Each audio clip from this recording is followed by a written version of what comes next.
What's up guys, this is Zach from Angler's Escape, and today I wanted to show you all my best trout lures. So I have a whole bunch laid out on this table right here, and I wanted to start off by first talking about my favorite and the lure that catches me the most by far, and that's just a simple spinner.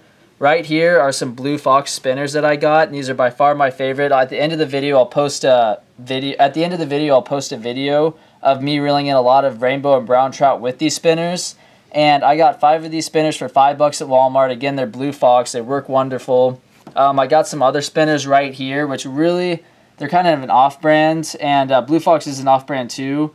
But these spinners just don't seem to spin as well as these Blue Fox ones. Another good brand, though, would be Panther Martin. So Blue Fox or Panther Martin spinners are really good.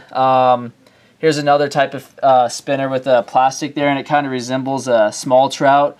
I have some luck with that, but honestly, I have luck with just the pure metal spinners. More luck with them than the plastic one. And I have a couple other spinners right here. This is actually a spoon. Here's some more spoon types. Spoons work, but they twist up your line really badly. Even when you put a swivel on like this guy, I still find they twist up my line, which is really annoying. And I don't think they work any more effectively than these spinners right here that have a built-in swivel. And these I can tie right to my main line, and my main line never gets twisted up. That's another reason I really like these guys. But these spoons do work. And spoons are good is when you have to jig them. So if you're ice fishing and you want to jig for trout, a spoon like this works really well. It's kind of lopsided. One side's heavier than the other, so when it falls, it flutters really well. So if you're vertical fishing, these work really good. And they're the next best thing to spinners, which won't really work when you're vertical fishing as well. The next lure I'd like to talk about, which I've had luck with but not nearly as much as spinners, is a micro jig. And it's kind of the same thing as like jigging for crappie, but it's a lot smaller setup because trout usually take smaller baits.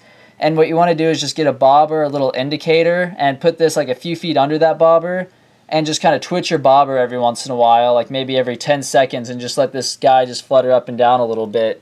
And sometimes that can be effective. I have 2 other types of lures that I use which work, but again, I don't think they're quite as effective as spinners. And right here are some crankbaits, and you want to use small crankbaits, and I like the thin profile crankbaits. I think they resemble trout, and a lot of the trout will eat the smaller trout, obviously. But anyway, this is a really small one. It's got a really small bill, so it won't go very deep, so it stays pretty shallow. And here's another small crankbait. It has a larger bill, so it goes a lot deeper. And you can see his color patterns really resemble that of like a brown trout. And that's a good bait choice to choose, or color to choose, because it mimics the bait. The last type of lure I'd like to talk about is just a swim bait. So right here I have another couple swim baits. Again, you can see they have the longer profile, which I like for trout. Here's just an itty bitty one, and trout usually seem to like the small lures. And I have another one right here, and these have worked, but they're probably my least favorite out of all of these. And again, I definitely would recommend the spinners, Blue Fox or Panther, if you're going after some trout, rainbow trout, brown trout. I've got a whole bunch. I'll go ahead and put the video link up in the corner up here. And I hope you learned something here today, and thanks for watching.